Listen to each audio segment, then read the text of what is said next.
Inside the X is a short newsletter every Friday designed to give you some fun right before the weekend. It'll include links to blog posts, articles, books, quotes, and recent purchases I've made. Everything is handpicked to add value to your life. To join, email entertainmentxpodcast@gmail.com.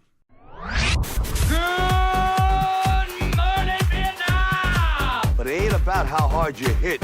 It's about how hard you can get hit and keep moving forward. To infinity and beyond! Some people without brains do an awful lot of talking, don't they? It's classified. You talking to me? I could tell you, but then I'd have to kill you. I can't fly! Expecto Patronum! Entertainment X.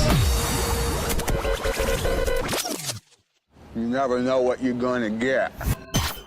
For this episode, I sit down with Adolfo Mena Cejas, and we get down to it with writing screenplays. The majority of our conversation actually is discussing a film that he's written and he's about to film, and he breaks down how he went through character development, arcs, and all different aspects of writing a screenplay. So I hope you enjoy this as much as I did. Keep on keeping on. We're back, and today with me is Adolfo Mena Cejas. Hi, Clay. Thank you for sitting down with me, Adolfo. Thank you for inviting me. I'm excited to chat with you about all sorts of filmmaking, writing, directing, producing, all of the above. Okay. I want to start. I'm really curious with where were you born? Where were you raised? I was born in Cuba, in a little town, and when I was 10 years old, I moved to Havana with my mother, and I grew up there until 2 years ago when I moved to New York. Wonderful. Did you start filmmaking in Havana? Yes, I started working in films while I was still studying art history at university, so I was like 20 years old. Yeah. Why filmmaking? First, I love watching movies and television, and so I enjoyed that experience very much. And I guess that I love to share that experience with other people, or my stories, to make a movie about my life. It's always disguised, but it's always about you, and share my experiences, what I've learned, what I believe, what I feel. Yeah. Did you have TV shows growing up that inspired you? Particular ones you'd see, or movies? Yeah, sure. A lot of movies and TV shows. The first short film that I did, it's called Nani and Tati. It's about two hypochondriac sisters who compete to demonstrate that each one is sicker than the other. It's a very weird movie. Yeah. And two of the main reference were Eraserhead by David Lynch and Mr. Bean. So they kind of, the TV show, do you know Mr. Rowan Atkinson's character? Yeah. So they're kind of two very different worlds, and I put them together. And so to give you an idea, everything it's a reference for me if I like it. Did you ever have a thought in your mind of doing anything else for a living, or was it always film? So, is that my phone? Yeah. Oh, yeah. I'm gonna turn it off. Sorry. Oh, that's fine. No, I've always wanted to be a filmmaker and make a living as a filmmaker. Yeah. And it has been very hard for me to achieve that. So I've been doing films, but I've been making a living out of something else. Until recently that I've been working full-time as a filmmaker. Okay. But that's been probably in the last year. Because before I used to work with art organizations and as tour guide and renting Airbnb, things like that. So all here in the city? In Cuba. I've been here only 2 years. Okay. In the city, I've been working. I worked for a law firm, like as an assistant. Yeah. And in films too. Mm-hmm. So. What prompted the move from Cuba to New York? Yeah. So I was invited to screen my first two short films in some universities. Baruch College was one of the places I was invited to come. Yeah. So I got the visa, business visa, and I came. I went to Baruch College, St. Joseph's University, Williams College in Massachusetts, in Miami. I gave a lecture about Cuban art history, and then I felt that I would have more chances to work in films here, and especially in the United States is like the biggest or the stronger filmmaking industry is here. So I wanted to give it a try, and I moved to New York. I was going to move to LA because that's the place that you are supposed to be living for films, in, right? For films. But Yeah. while I was still in Cuba, I got a job in a movie in Brooklyn Oh, cool. as a PA, and I came to New York for a month. I bought my ticket to LA, and then I got another job in another movie, in a documentary called Revolution Rent, about the first collaboration between a Broadway production company, the Netherlanders, and Cuba in like 50 years. They staged Rent in Cuba with Cuban actors and all that. Oh, sweet. And they filmed the process for like 2 years. Yeah. So eventually I stayed in New York. Mm. And at a certain point, like after a year, I said, well, I have to give it a try to LA because that was my my goal, right? So Yeah. I moved to LA for like 3 months, but it didn't work for me there. So I came back to New York. Why? I'm curious because it works for some people and it doesn't for others. So I would say that the main reason was because I don't know how to drive. Okay. And You need to do that. so you're a cripple in LA if you don't know how to drive. Yeah. And I guess that if I had given it more time, Yeah. it might have been different.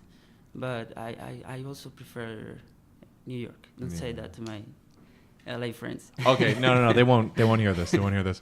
Are there is there a time you want to get back there? Like, are you working to get back to LA, or To do LA, you enjoy I New would York? only go back to LA, I think, if I get a job there. It's like, I want you to direct this movie or this episode or something like that. Mm-hmm. Mm-hmm. And I think it would be only transitional for the shooting or whatever. Yeah. I want to talk about some of the projects you're working on now. Okay. You have you're working. You're working on a feature film. Mm-hmm. Are you writing the whole script? Yeah, I wrote it, the whole script. How long did it take? Oh, how long did it take?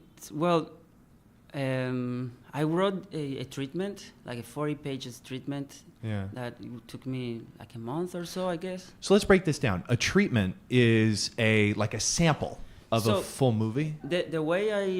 The treatment, it's like a long synopsis from beginning to end of everything that happens in the movie. So it's like the structure of the film.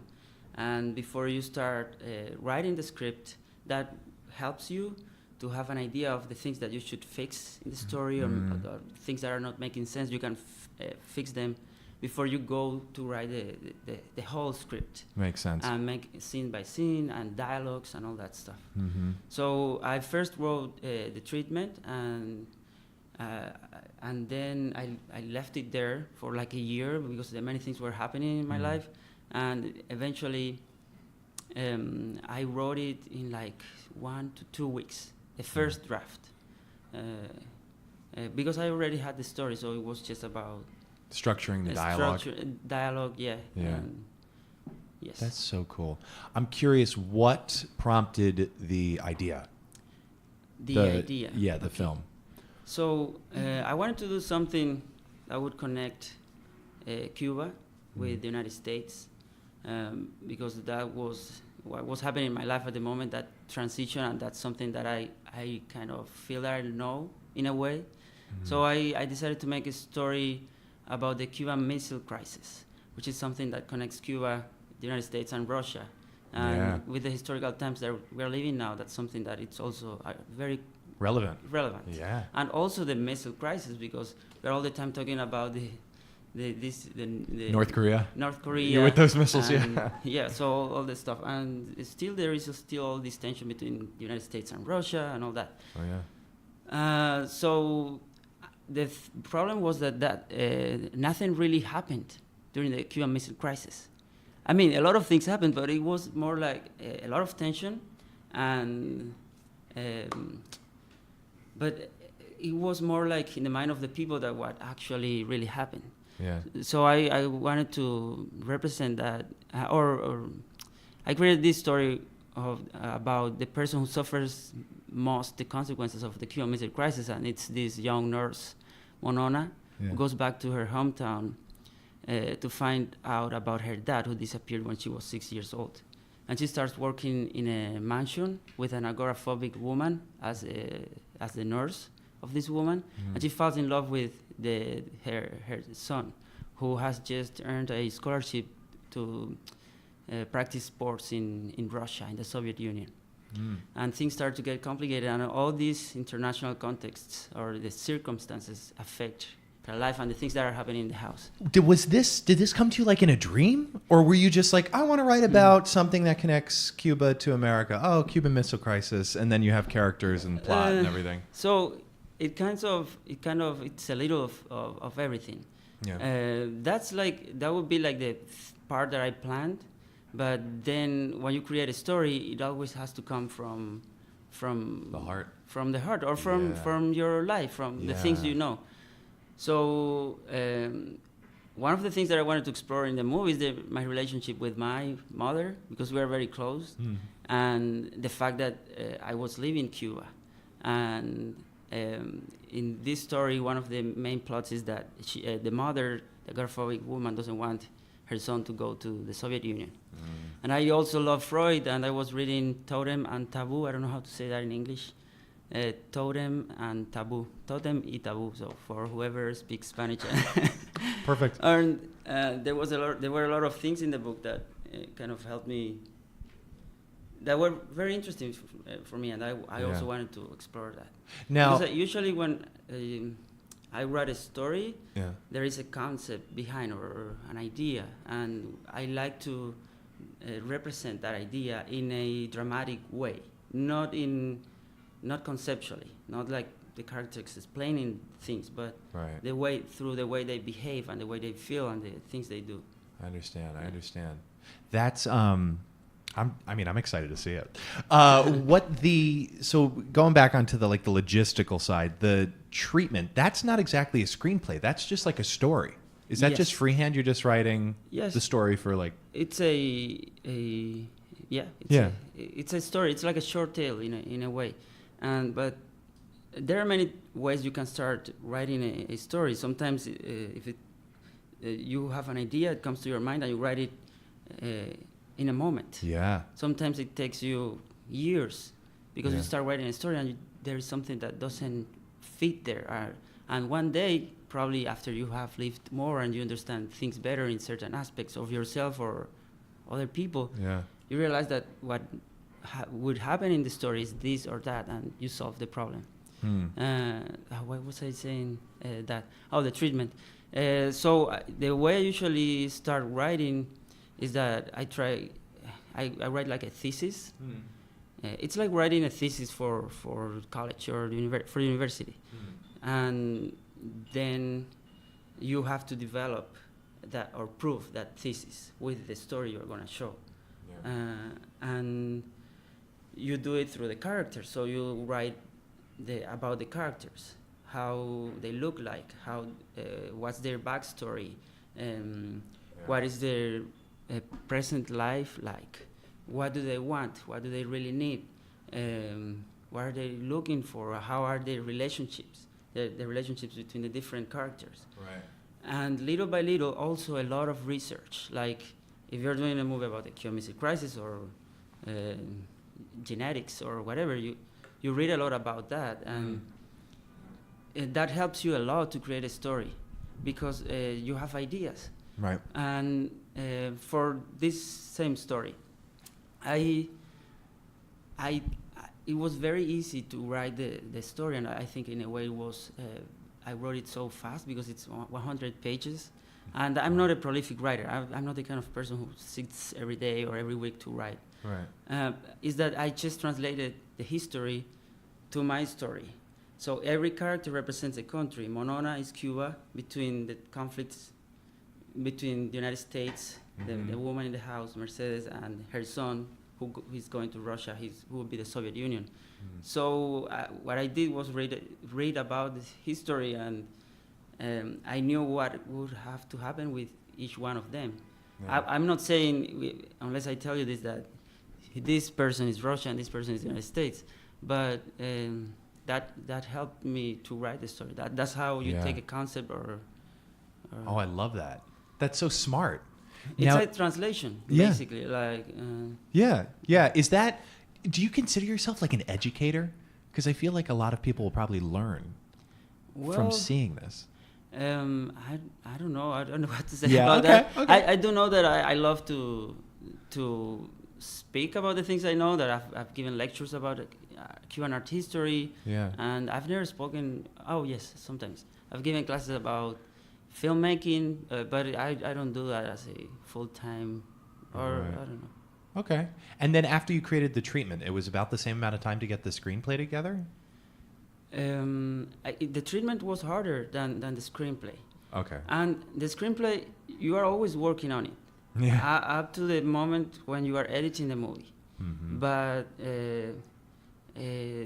I wrote it in like 2 weeks, and now I'm in the process of adding details or fixing some dialogues maybe. Right. And I show it to my friends and people who are knowledgeable Yeah. about script writing. And, Yeah. and I get all this feedback, and I use what I feel is more convenient for the story. And most of the time, the people who give you the best advices are the people who know nothing about film structures or scripts or whatever. So Why do you think that is? because people have a strong intuition, and it's all about taste, and in a way they might not be able to tell you the arc of this character is not well developed and you should work on this, but By the second act, have but they can't tell you, that's stupid, or I don't like this, and I don't know why, but I don't like this, and then I have to think about it, why people don't like this. And you just realize that there's usually something wrong about it. I mean, not when there is something that they don't like because it's not morally correct or something like that. I wouldn't care about that kind of stuff. But I always consider the opinion of everybody. Right. Okay, I have a few questions here. Okay. Do you ever have friends sit down and like read scenes so you can hear them aloud? Or no? No, You just not kind of really. read. Okay. Only with the actors. Yeah. When we are about to film Okay. during pre-production, and we don't rehearse.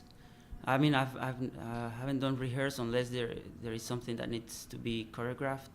I Like see. in my second short film, there is a sex scene, and we didn't want it to make the actors Uncomfortable. uncomfortable, Yeah. and make them rehearse kissing and touching each other. So we just choreographed it, and then we did it in one take. Oh, So it was easy. easy, yeah.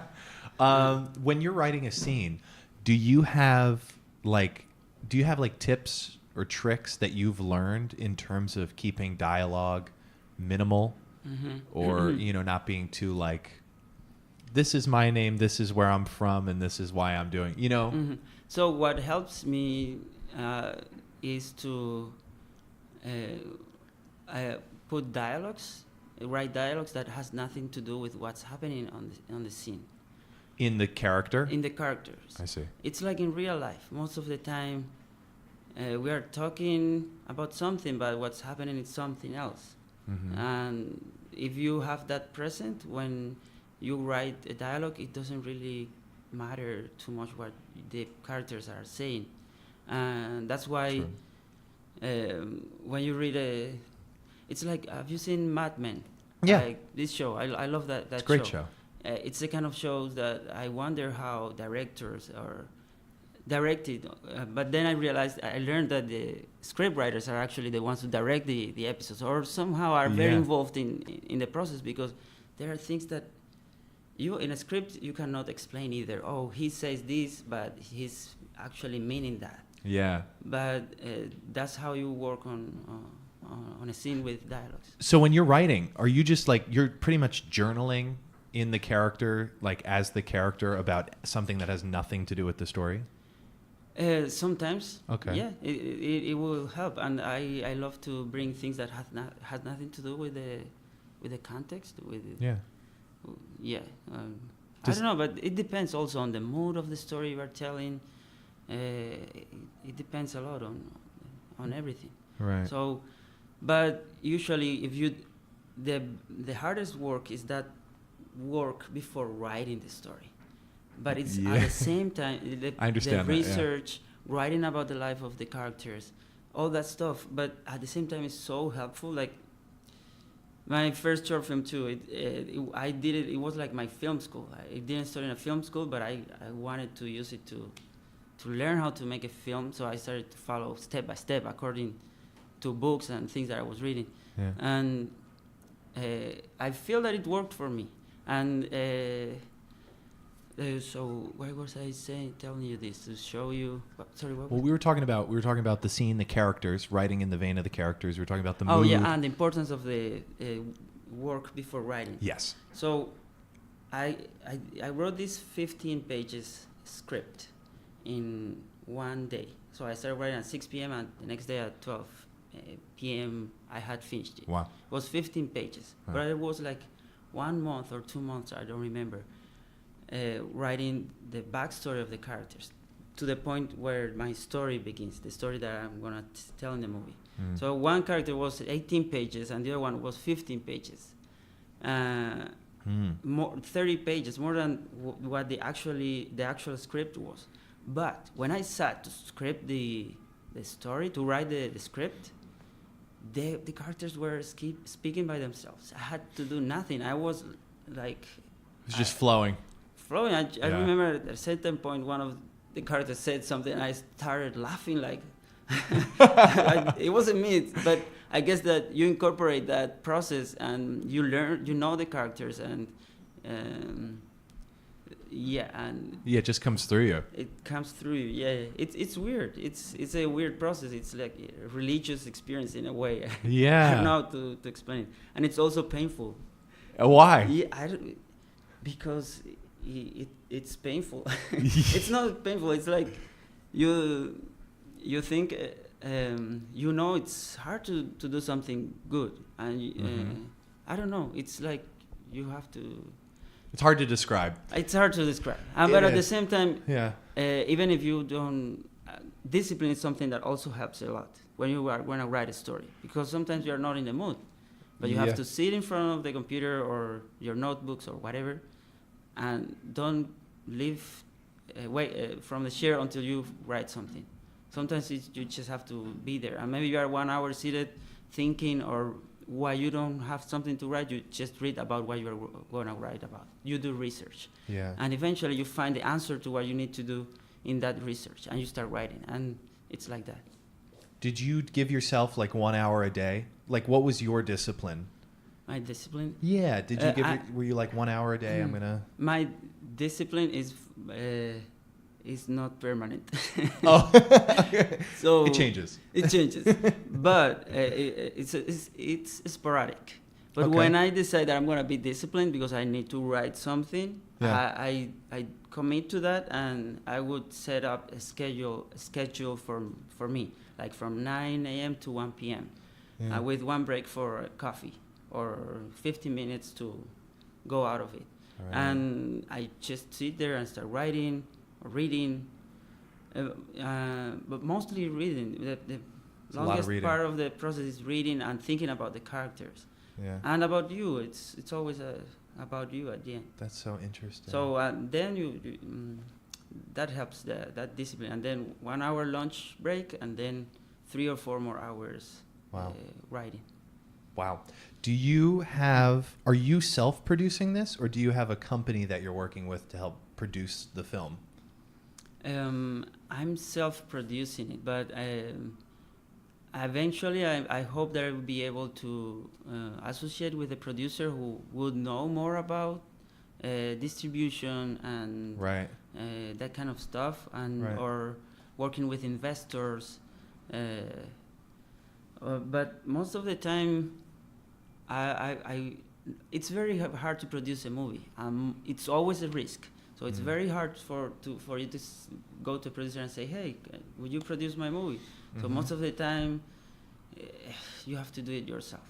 Yeah. And at the end, sometimes the producer will associate with you once you have done the process. Of course, right? Isn't that the way it goes? But that's the way it works, and Yeah. that eventually it's a collaboration, but you have to prove yourself. Mm. So like when you're picking out, and I'm going to move on now a little bit to like location scouting, you know, like finding out where you film and where you want to do shots and what have you. Are you doing that all yourself? Not really. I mean, it depends. Sometimes when you're doing that, like in The Machine, my third short film, the location scout, I had an idea and I told the producer that was working with me, I want a space like this. And she was looking for it, and we went, after she saw the places, I would go there and see the spaces. And at the end, we found the place of a friend in common, a friend of us. Oh, perfect. But sometimes you know the place where you are to film, or you write the story for that specific place. Yeah. Or okay. But it's always the characters and the story who asks you for the place. Right. Yeah. And even if you know you're going to be like filming in a library, you know, still finding a library or a place that looks like a library, because maybe you can't film in a library. I'm always curious about how that's discovered, you know? That's where also budget comes in. That word. Maybe you have the money to reserve a space that, or rent a space that looks like a library, or maybe you don't have it, but you can fake it, or or maybe for practical reasons you need to film in a different space because you need more space for the cameras and equipment. You usually maybe you see only 2 actors in front of the camera or 3, but you have like 20 people behind the camera. Yeah. So you need a lot of room behind the camera. Yeah. Okay. You need a space. There's a lot of equipment, cables, electricity, lights. What did you film your short films on? What kind of camera? It always changes too. Like, do you have a favorite? My favorite is I would say the Alexa, or the red one. It's gorgeous. Yeah, and expensive. Yeah, I've seen people have filmed. But the truth is not the truth, but that helps a lot. But what really makes a difference is the cinematographer with whom you work. If he's a talented person who knows how to illuminate the set and do the camera movements that are necessary for the story and everything, you can make a beautiful movie, and you can tell the difference if you did it with an iPhone or an Alexa. Or maybe you can tell the difference, but you don't really care about it. Because it's shot so well. It's shot well. It tells the story I want to say. It's engaging. It's beautiful in its way. What have you seen that you would consider really great filmography? Or am I using the right word? Like a director of photography, great camera shots? Great camera shots. Yeah. Is there like a film that comes to mind that's beautiful? The thing is that I don't like to judge cinematography by how beautiful it is, but how helpful it is for the story it's say. Because sometimes you don't need a beautiful or aesthetically pleasing look. Yeah. Because the story is not about that. So I was remember this Raging Bull. Okay. Well, that's a very beautiful cinematography, but at the same time, it's kind of raw. Yeah. It's black and white, and it's violent, and the camera movement and the light comes into the lens, and you have, let me think of another, Alfonso Cuarón's Children of Men. Okay. See that. The camera movement in one of the sequences when the car is being chased and there is no cut. So that's something that is very difficult to do and unnecessary most of the time. Right. But in this case, it worked very well. Yeah. Or what else? I love the Asian or the Japanese filmmakers, or Korean, or like Kim Ki-duk or Wong Kar-wai, the cinematography of these filmmakers. But that's the other thing. Look, Wong Kar-wai, one of his the things that characterizes him is the look in his movies and these blurred images sometimes. And now he assumed that as an aesthetic, Right. and he used it in his movies, but it was a defect. It was a problem of the cinematography. Mm-hmm. And now his cinematographer is one of the most international cinematographers in the world. But creation is also about that. You have to create with what you have and learn to use what you get. Like if it's a defect, you incorporate it in a way that it's creative or expressive. And if you can make it expressive, and it will be beautiful.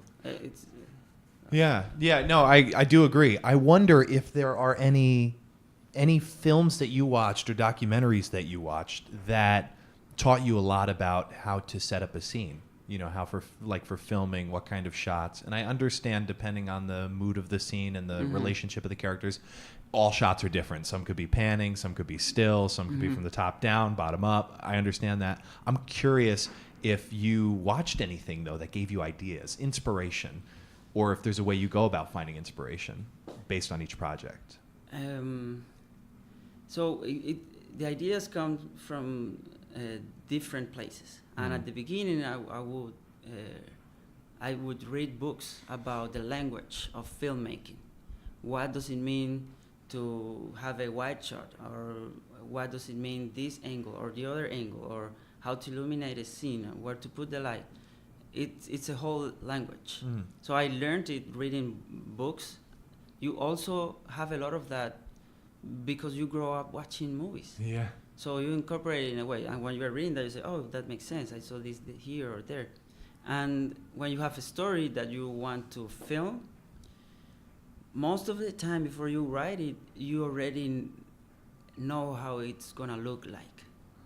So you write based on that. Right. Maybe you are not certain about it, but then when you start to translate the script into the movie, you do a technical script, which means that you read it and you say in the first sentence, the character comes into the room and answers the phone. So you can shot that in millions of ways, but you have to be aware of what's the story about. So if it's a horror movie, or maybe it's convenient to have the camera in a weird angle and low or high, depending on if the character is going to be a victim in the scene or not, and also the context of the rest of the story, because after that shot, that take, there's going to come another one and they have to match. So it usually, after you have the first take in your mind very clearly how it should be presented, portrayed on camera, the rest comes by itself. And the story, you always have to ask the characters and the story what they need. And you can also use a lot of symbolism, like in Be a Good Liar, Jackie Chan, my second short film. There is a scene, it's about a man who kills women with bad manners at table. And the way we decided to shoot it was to illuminate the scene was like if it was a morgue. Morgue? Yeah, morgue. Yeah, where they keep the bodies on ice. The table is set up very nicely, but the light is cenital. In the center? And above and in the center. Okay. Like the light doesn't come from here, from the right or left. It's right above your head. Right above your head. Okay. To give you that shadows. Yeah. And create that mood of a morgue, even though you are watching a table with a dinner and all that. Oh, so that kind of things. That's smart. And if you're doing a comedy, maybe you use more light and make things with less contrast and higher colors, or but you can play a lot with all those. Of course. Do you remember any of the names of the books that you read that gave you insight into the filmmaking? So for script writing, I do remember the script by Seinfeld. Okay. And Robert McKee. Both books are the script, and the other one is script writing or the script or something like that. But look for Field and Robert McKee. Okay. So Sure. because that helped me a lot to understand how to make the structure of a film Yeah. and to make it solid. Right. Do you run into, of course you run into challenges. There's always challenges filming. Are there any that you have learned to minimize or get rid of? You know, problem that keeps coming up every time you're working on a project? Anything that you make easier as you continue on? Or is there, it's all changing? No, I guess with time you learn to delegate more. Okay. And to trust in the people you are working with and to empower them. Yeah. And things will go better. And yes, I think that's something that's very important when you work with a big team of people. And right. Are there any mistakes you've made that have proved essential in learning, particularly in filmmaking? Mistakes I've made. You've made no mistakes. No. I'm kidding. I'm kidding. I'm thinking. The hardest part of shooting a film without doing rehearsal is the first day of shooting, because it's like you know what you want, but everybody's like rehearsing and filming at the same time, and the actors are learning their characters. Are not learning, embodying their characters. But so at the beginning of the shooting, they are in a way that's not their best. By the end of the shooting, or after some days, they are the characters. Of course, yeah. So that's something that I realized in my first short film, and for my other movies, I'm not interested in doing rehearsals, just maybe choreographing something and talking a lot about the characters, but I would leave a lot of time the first couple of days for takes. Okay. And the rest of the time I would continue. I would do more takes or more scenes, but the first couple of days I would give more time to let the actors embody the characters. So you plan. I'm saying this a little crude, but you plan to accomplish less in the first day of shooting in terms of how much you capture? Yes. So you can do the same take over and over again. That's smart. Or maybe I should rehearse. Yeah. But it's not the same anyway. And sometimes you want things to happen in front of the camera and don't make the actors do it over and over again. Right. Because usually when they get it, the first time that they get it, it's the best time. And I prefer to have that on camera than on a rehearsal. Yeah. What are you editing on these days? I'm editing a video for a nonprofit. Okay. Called Asia Initiatives. What program are you using? Premiere. Okay. Yeah, I use cool. Premiere. Cool. I mean, I'm sure like now you're proficient in using it, but is it gotten easier when editing a film in terms of choosing shots, figuring out continuity throughout a film?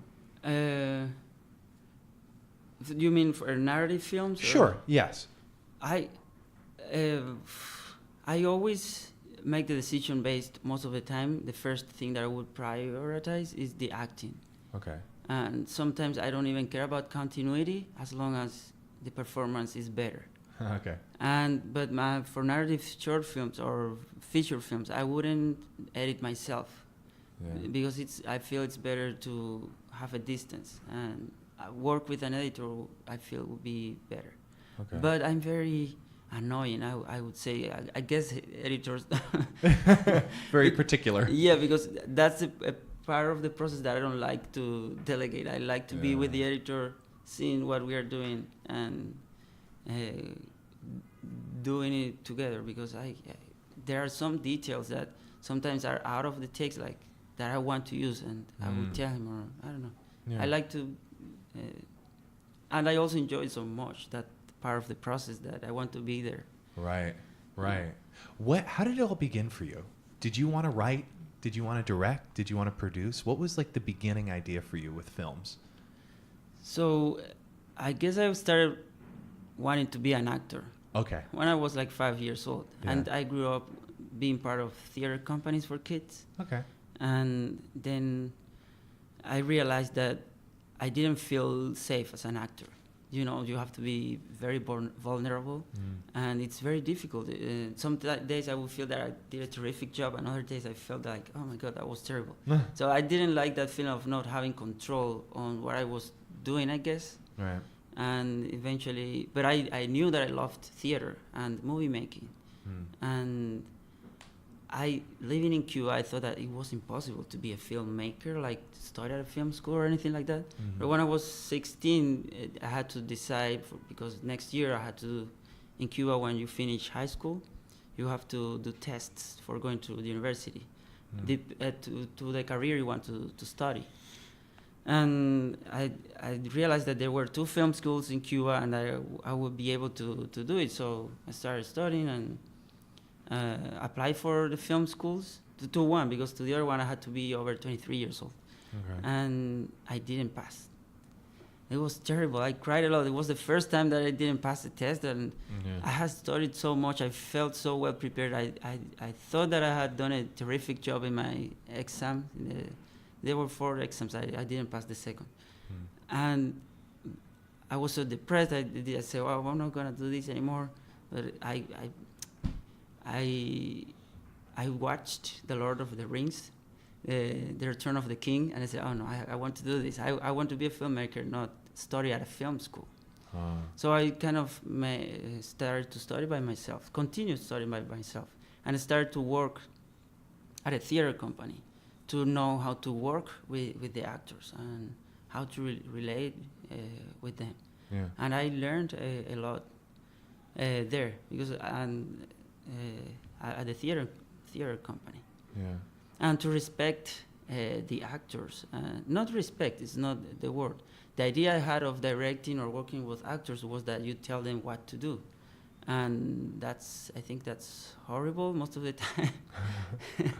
And I learned to, if you are working with talented people, you have to do almost nothing. Just let them know what the story is about and work together to make it happen.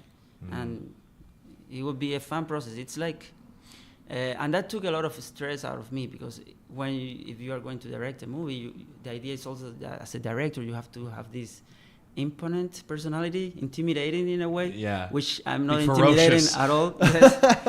But once I realized that it's all about playing together, it's like when you are kids and you're playing, oh, let's make this, and how do you say in English, dolls and houses, playing, it's like playing. And if you work with the actors that way, everybody enjoys the process, and it's fun, and you don't have to worry about being respected or whatever, because it's not about that either. It's about creating something together. And if the actors don't agree with something, you just listen to them. And if it doesn't make sense, you will convince them. If it makes sense, they will convince me. So everybody wins. Yeah. So when you're going to film, when you're on set, are you very laid back? No. Oh, okay. I wish. Yeah. That's something that I have to work on more, like be more laid back. But I want to be in everything. Of course. And I like a fast pace on set too. So, no. Yeah. It's like, it's weird. My personality even changes a little. I get more like, I don't know. Like more. I'm usually very calm, but I get very energized on the set and enthusiastic. It's not enthusiastic. It's like, it's like if I had drinking, if I had drunk. If I had drinking. Had drunk. If I had drunk a lot of coffee. Okay. That's the way. You had a lot of coffee. On set. Caffeinated. Highly caffeinated. What advice, this is a broad question, what advice would you give someone who's wants to write, direct, produce. They want to start. They haven't done it yet. They're interested. Is there anything that you would say to them? I would say to them they should write and make stories about themselves, even if it's not obvious. Okay. And depending on how much you want to expose yourself, you're always going to expose yourself in a way or another. But that would give you something that nobody else have, which is your life. And that's going to be very particular. And that's going to make it differentiate from the work of other people. But by its own, it's going to be, and it's going to be more authentic, and you're going to know more about what you are writing or doing. Because it'll come from you. It will come from you, yes. Yeah. And do a lot of research too, know well the characters, yes, and take a lot of time in that process. Yeah, yeah. Is there a word or a phrase that you'd put on a billboard for millions of people to see? Does anything come to mind metaphorically? Maybe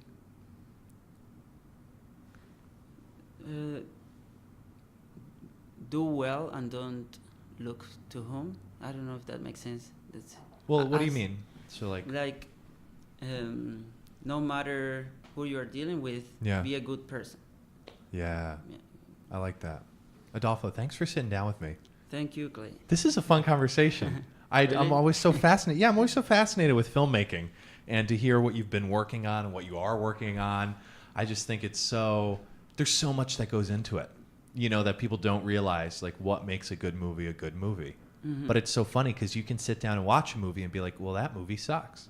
Mm-hmm. And not like in a mean way. I don't mean like, anything like a bad way. It's just like you can, maybe even if you can't articulate it, you can tell why it's not working. There's something not working about a certain movie. And then you sit down and watch Titanic for like the 5th time. Yeah. And it just works. Yeah. Character development, the book, the story, the lighting, the sound, the shots, the set, the whole thing, costumes, all of it. Yeah. People can feel when they are not being respected. Yeah. And I feel that a bad movie, it's usually because the writers or the tellers of the story are not being honest about it. Okay. Or because they didn't put the right efforts to make it good. Yeah. And if they don't do that, it's being disrespectful, I think, with themselves and everybody else. That's really well said. That's true, though. No, because that's true, because you can think about a specific movie and be like, oh, yeah, there wasn't a lot of work put into that. Yeah, and it's sad because always making a movie, it's always, it takes a lot of time and money and energy and... Yeah, and trust. And that's also, if you are going to do it well. And take the right time, the time you need, but to do it, but do it well. Yeah. That's why... Yeah. Thanks for talking to me. This has you. been really great. Ladies and gentlemen, Adolfo Mena Cejas. You've been listening to Entertainment X, the podcast. You can follow Entertainment X on Instagram at _EntertainmentX_. If you haven't yet, go to Apple Podcasts and subscribe, rate, and review this podcast. Join Clay next week for another curiosity conversation on Entertainment X. Thank you for listening.